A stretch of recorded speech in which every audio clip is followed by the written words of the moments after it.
Hi, welcome back to my channel.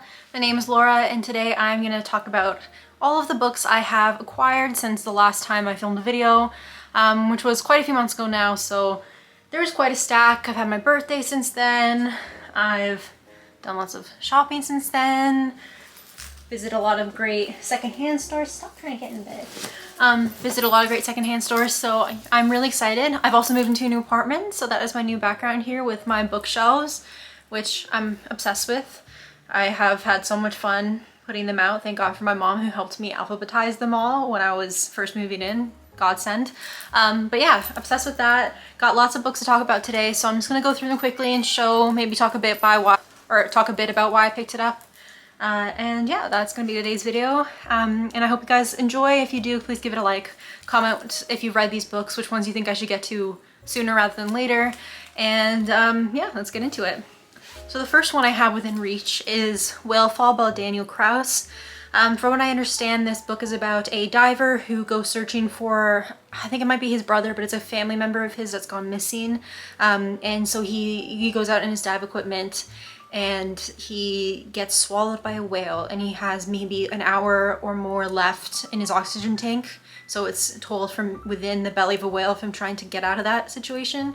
Sounds creepy, sounds weird, sounds something that my friend would have nightmares over because, I'm sorry Kenzie if you're watching this, does not like whales, so I'll go through this one fast, I promise.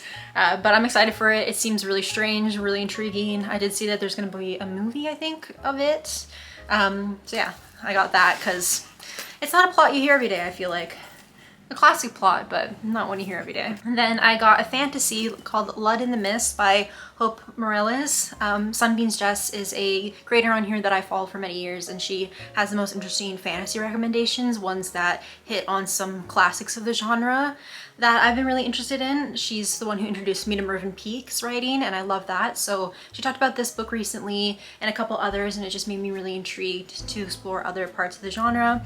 I don't know entirely what this one is about. I know it has to do with fairies and sort of the old-timey myths of fairies rather than, like, you know, the current interpretation, which I also enjoy. But I got this cover that I really enjoy, and I'm excited to see how that one is. I love reading fantasy from different time periods because they're all so different than they are now and have different conventions that they employ. And then another in that vein, one that she talked about is Ombre and Shadow by Patricia A. McPhillips. Again, or McPhillip, singular. Again, not entirely sure offhand what this is about, but I love the cover. I know it's a fantasy. I think, when was this one published? It's an older fantasy as well. I believe this one originally was... That's this edition. It's not gonna tell me when it was originally published. It says 2002, but I thought it was older than that, but who knows? I'm just really excited to read this, and again, I think this is a brilliant cover. Like, look at that. Really awesome. Kind of want to expand my fantasy collection, so that is one I'll be getting to at some point. Then I have, in a different vein, this book I got when I was secondhand shopping with my parents called Malacroix by Henry Bosco, translated by Joyce Zonana. I have been trying to read more translated fiction this year. That was one of my reading goals that I set at the beginning of the year. So this is one that kind of fits into that, and it is a NYRB edition, which I really love. The books that they're publishing, really interesting stuff that maybe has been forgotten by time and is now getting a new life because of that publisher, and I just love the editions that they come out with. I just know that this is a French novel, and beyond that I'm not entirely sure exactly what it's about, but great cover, and it sounds really interesting. I think it's like a French classic that, I don't know if this is like the first time it's been translated or retranslated, but I'm excited, and I love, like, that bookstore always gives a cute little stamp, which is nice.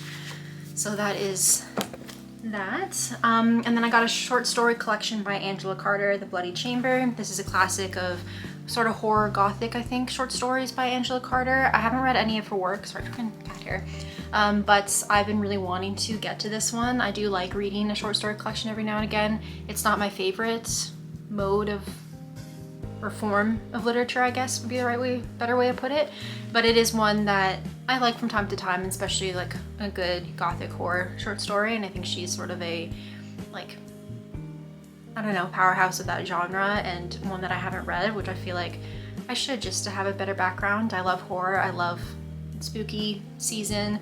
We're deep into Summerween right now, which I'm very much enjoying, but I think I'll save this one for the fall, and I'm really excited for that. And then I got another NYRB, which is Hard Rain Falling by Don Carpenter.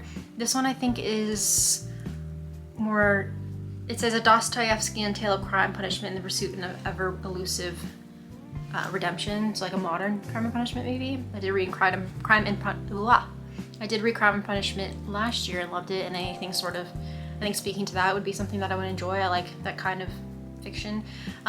Dark characters, maybe not like morally gray characters, I guess, maybe not someone that you would typically root for. I like seediness in books, kind of dark atmospheres, gross places, maybe like, you know, on the fringes of society sort of thing, which is what I get from this. But I've heard really good things. A lot of people have been saying that they really love this, so I'm excited about that. And I've got On the Calculation of Volume, the first volume of it by Solveig Bal. I'm hoping I said that right, but I'm sorry if I didn't. I really love the cover of this. I think it's really interesting, and I just feel like I've seen so many people that I follow online and really admire or just really love their recommendations. Really, I've found great books through them, and so many of them have been talking about this series, I guess. So I'm interested to check it out. It's by, oh no, I already said who it's by. Translated by Barbara Havland. So again, another translated work. I'm not entirely sure where this one is from. Danish, I think. Yeah, Danish writing. So I'm excited to read something else from another part of the world that I haven't. And then the piece de resistance of this video is probably John of John by Douglas Stewart. I came across the signed edition of it, and I'm very excited by that because I adore Douglas Stewart. Young Mungo, I think, is one of my favorite books of all time. It made me cry.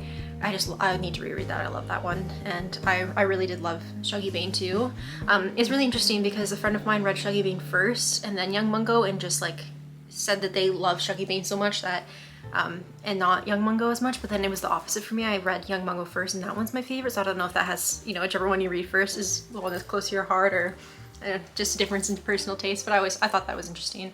But I know this is about a young boy or a young man living on an island in Scotland, kind of a reclusive island, and I think it deals a bit about his relationship with his father, with the small community he lives in, and I'm very excited for this because I just love Douglas Stewart and all his writing, and I hope it lives up to the other two because those ones just were so fantastic, and it's my dream in life to be able to write something the way he does. Those are just honestly the perfect books for me. So, and having a signed edition is just amazing. I'm really excited about that as well. And then I've got a couple that I got for my birthday that my parents picked up for me. I told them to surprise me because they're always like, what do you want? Just tell me what books you want. But I like a good surprise because it's fun to read stuff that you wouldn't necessarily always pick out for yourself. So the first one is The Lost Bookshop by Evie Woods. Not entirely sure what this one is about. I think it's about books that suddenly start going missing in this bookstore. Oh, it's a vanishing bookshop that casts its spell. 3 unsuspecting strangers will discover that... Guys, could you please stop fighting with each other? 3 unexpected strangers will discover that their own stories are every bit as extraordinary as the ones found in the pages of their beloved books. So not vanishing books, vanishing bookshop. Really cool premise regardless, and I'm very excited to see what that one is about. And then I have a Wally Lamb, The River is Waiting. Wally Lamb is one of my mom's favorite authors, so she tends to pick them up for me. It's either Wally Lamb or John Irving, and I need to get to both. And I've heard that this one is really sad. It has made a lot of people cry. Kind of makes me scared, but also I do love to cry from a book. It's great. So I love when a book makes me really feel something and feel for the characters. So that's that one. And then I've got Would-Be by T. Kira Manon. I do think this is sort of like a mystery, sort of gay mystery, something's going on there. I don't know that much about it, but I've been intrigued by it. I feel like a lot of people have been reading that. Again, another one that's quite popular that my aunt gave me for my birthday is The Correspondent by Virginia Evans. She was telling me about this one. I think it's a epistolary novel about a correspondence between, I don't know if it's multiple characters or just 2, but that's not typically my favorite mode of, or like type structure for a novel, but I'm very intrigued because I've heard good things, and I've heard this one's also quite heartbreaking, so I'm preparing myself to cry through some of these. And then I've got this quite slightly wonky copy of Something Wicked This Way Comes by Ray Bradbury. I haven't read anything by Ray Bradbury since Fahrenheit 451, so I'm excited to check out some more, and I think this one would be a good one for either Summerween or Halloween. And then some non-fiction. I picked this book called Tacky, Love Letters to the Worst Culture We Have to Offer by Rax King, another secondhand find that I actually, one of my favorite booktubers, Anna Wallace Johnson, I think is her full name. She posts a lot about books that I've never heard of and has led me to a lot of really interesting books that I've really enjoyed. This is one that she mentioned. I don't think it was necessarily her favorite, but it stood out to me. I saw it at the bookstore and it just I wanted to check it out for myself, see maybe it could be more my style, who knows, or maybe I'll agree with her as I tend to do. More nonfiction, A Frozen Woman by Annie Ernaux. I think this is like a autobiographical sort of story. This is also translated work by Linda Coverdale. And I don't think I even know where Annie Ernaux is from originally. Let's see. Oh, she's French. Okay, so got some more French in here, which is cool. Gotta read some French fiction. My pile is getting so big that I'm gonna start blocking the screen. Another one I got when I was in the States, or not another one, the only one I got when I was in the States, but I was there for work, and I really liked just this cover of the book, so I picked up Intermezzo by Sally Rooney. I think it's a tale about two brothers dealing with grief. Don't quote me on this, but I think it's the recent death of a father, or their father, and they're also, I think at least one of them is a chess prodigy, so that's where chess comes into it. Yeah, I like chess. I like reading and consuming stories about brothers. Supernatural continues to be one of my favorite shows of all time, and probably has influenced or informed a lot of my taste in novels and other forms of media, but I think that's what drew me to this. I actually have a couple other Sally Rooney's, like I have Normal People, I have Beautiful World, Where Are You, and I haven't read either of them because she's just such a popular writer, and I feel like there's such polarizing opinions on her style that I'm kind of worried I'm not going to enjoy it, but that hasn't stopped me from buying her books, so we shall see if it works for me or not. But I guess I have the books to try it out. And then I picked up this great copy of The Princess Bride by William Goldman. I recently watched the movie for the first time and fell in love with it, and I've since watched it. Could you please stop trying to escape? I like it when you live with me. So yeah, I watched The Princess Bride for the first time recently and fell in love with it. Please stop eating things. You just know I'm doing something right now. You do. You have toys for a reason. One of my cats is trying to make a grand escape and also eat all of my stuffies. She carries them around in her mouth, and apparently they're hers now, but everything is, so that makes sense. But yeah, this copy is really great. It's just got a bunch of illustrations. I think this is an anniversary edition of it, and William Goldman does have an introduction where he talks a lot about the making of the film, which I kind of intrigued by when I decided to get this copy because I was looking at some more vintage versions of it before I picked, but yeah, I'm glad I got this one and I'm excited to read the story. We're getting to the end, guys, sort of. Not really, to be honest, not really. And then I have The Castle of Otranto by Horace Walpole. Don't know entirely what this is about, but I know it is a gothic, one of the first gothic works of fiction, so I really like the gothic. I think gothic novels are really having their moment right now, and so I'm gonna get to that one hopefully in the fall. And then I have succumbed to advertising and have decided to participate in Book of the Month just because, you know, it's working on me. Getting to pick a book every month and go through selections and decide which one you like best. I don't know what the psychology is, but that does something for my brain that I enjoy, so I'm trying it out. I probably won't do it forever, but it's nice to have like these, you know, hardcover copies of new books and that are a bit cheaper than you would pay typically for hardcover. So I have Wolfworm. It's a tongue twister for me apparently, by T. Kingfisher. I recently read my first T. Kingfisher a couple months ago now, and I really enjoyed it, so I'm intrigued to read more of her books. She's got quite a few horror out there that I want to check out. I think this has to do with bugs, and that's all I remember, to be honest, but there's bugs and it's creepy. And I think it's set in the 1800s. It follows a woman who's working for an entomologist, I think, and weird things start happening, and I don't know much beyond that. And then I picked up for June Summer's Never Over by Darby Bozeman. I think this follows a girl who something happened in her past at this lake cottage that her and her friends went to. I think it has to do with a fire, and then she's gone back years later and they're trying to piece together, reconcile what happened. So I don't know, I thought it sounded really good for just the time of year. I'd like to have a good summer mystery. And so I picked that, and then I also grabbed Lovers XXX, try not to say things too fast, by Ali Rowbottom, because I've been waiting for this one to come out, so I just grabbed it when I saw that it was out on there. I don't remember exactly what this is about. I remember Los Angeles 1982. That's pretty much all it takes to pull me into a book, is for it to be set in the 80s, especially Los Angeles. I think it has to do with the adult, whatever, what's the word that people, the like kosher or politically correct word people use now for this? Adult video industry, maybe? I don't know if it actually is videos or just it's in that realm. Anyways, it's about that, basically. You know what I'm talking about. I'm excited for this. I love the 80s. Any book set in the 80s is really gonna do it for me, probably. And then I picked up I Could Give You the Moon by Anne Liang. She's come up on my feed recently, and I'm just really intrigued by her work. There's another one of hers, I think, which is maybe the precursor to this, If You Could See the Sun. I think they're related, like related characters, but you can read them standalone. If I'm wrong, let me know, because I can get the first one if I have to. Don't have to, but I'd like to read it eventually anyways. I love the cover, and I think it's a romance, and I'm intrigued by it, so hopefully I enjoy that.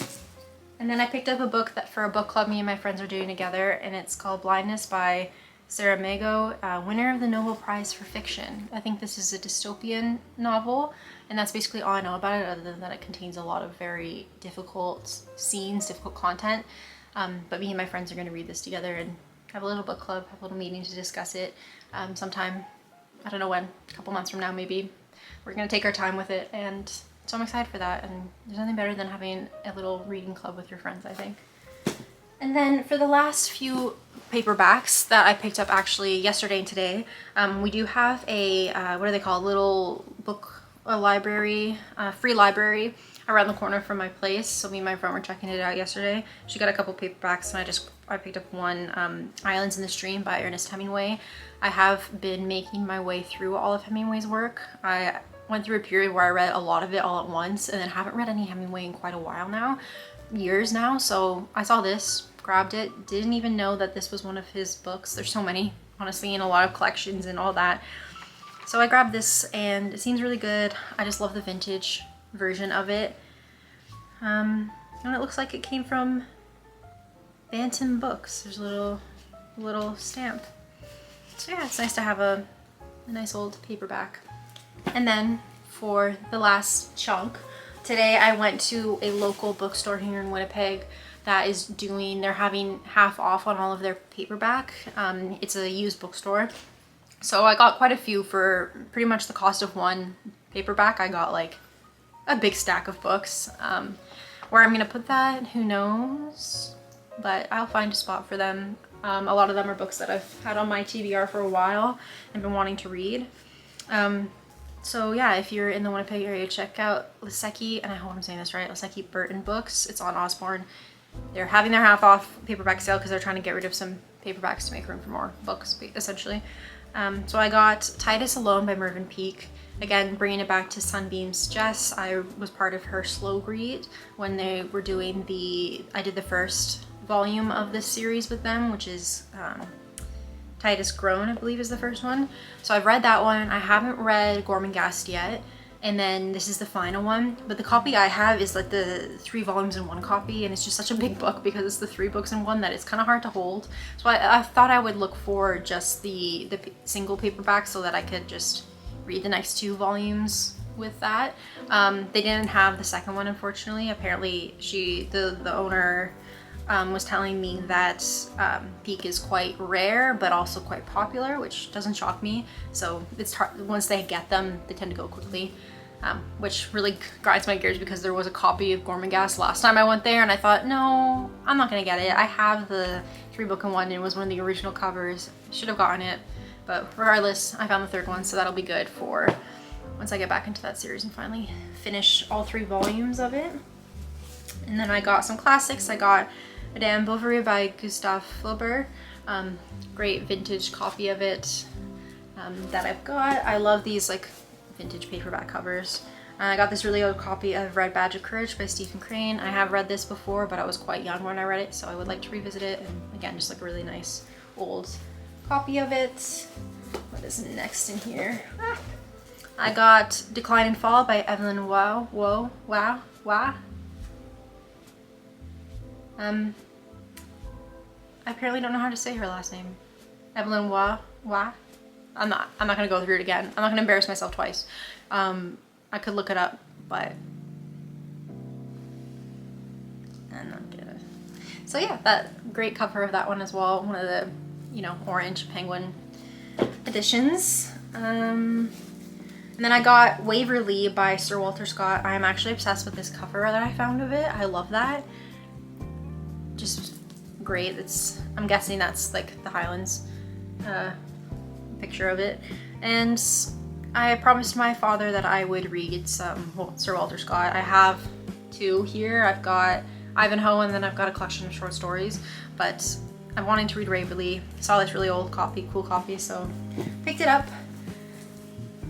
I've also got Jude the Obscure by Thomas Hardy. I've heard that this is a really great classic, really sad, but really good, so I'm excited to read that. And then The Moonstone by Wilkie Collins. This is a great gothic cover. I just love it. The woman with the candelabra. I don't know if I'm saying that right. Candelabra. Sometimes I wish I had like a different accent so everything would sound nicer when I say it. Things don't sound good in a Canadian accent always. But anyways, it's The Moonstone by Wilkie Collins. I have his other one, Woman in White, but I've heard a lot about people talk about this one being a very popular gothic as well, so would like to read that. Love the copy of it I found. I have Druid Sacrifice by Nigel Tranter, another one that her author that my dad has turned me on to. I read The Wallace last year, so this one sounds really interesting. Little pieces of Scottish history brought to life in these books, which I really enjoy. We're getting to the end here, guys. If you've made it this far, you're a real champ. So those are all of the older covers I got, or classics I got, and then 2 more recent books, or recent-ish. More recent than these ones anyway. I got The Other Boleyn Girl by Philippa Gregory. I'm just really curious about this. It's been on my TBR recently. A couple years ago, it's not something I ever really would have considered reading, but I'm trying to expand, broaden my horizons, and this one just interests me. It does. That period of time interests me. I wasn't expecting it, but I absolutely adored Wolf Hall, and I think maybe that's like what's pulled me into this like genre or book topic. So yeah, I picked that up. It's like I think this is the original cover of it.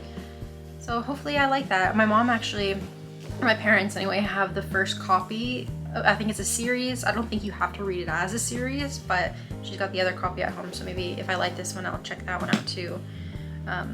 Yeah, hopefully that one's good. And then last but certainly not least, I got 1,000 Acres by Jane Smiley. I've got so much Jane Smiley on my shelf. I've got a whole Jane Smiley collection. Have I read a single novel by Jane Smiley? No, of course not. No. I just know Jane Smiley, or know of Jane Smiley. And again, people have recommended it online, so I think, oh, I like their taste. That sounds right up my alley. So I've just been collecting Jane Smiley novels without reading them. So story of my life. But I need to read them. I've got Horse Heaven on my shelf, which kind of intimidates me and worries me because I think it's going to be really sad and a difficult read. But maybe I'll start with this one. I've also got The Greenlanders by her, and I have another one. But I really just liked this copy of it.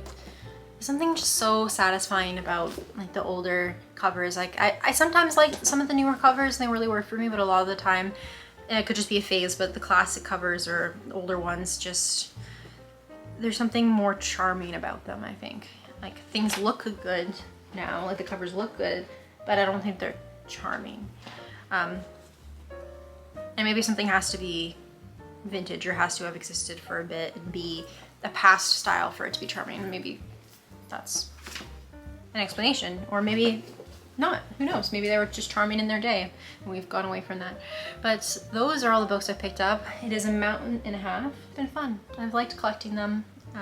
They all intrigue me. I wish I could do nothing with my time but sit and read constantly. Just never go out into the world and be seen by people.